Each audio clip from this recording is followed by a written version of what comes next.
bilan o'tgan hafta Zuhriddin Muhammad Bobur va Alisher Navoiyni qayerda tug'ilganlar haqida sizlarga suhbat aytib o'tdi va ruboiylardan ham yodlatdimi?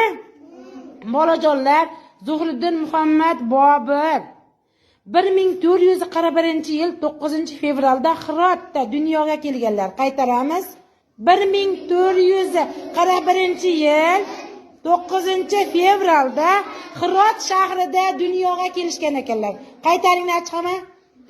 1041-yil 9-fevralda Hirotda dunyoga kelganlar, Zuhriddin Muhammad Bobur 1483-yil 14-fevralda Andijonda dunyoga kelgan ekanlar. 1483-yil Andijonda dunyoga kelganlar.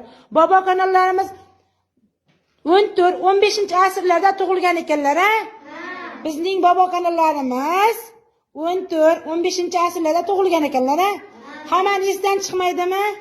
Qaytaraymi yana? Bobolarimiz haqida gaplashamiz endi sizlar bilan.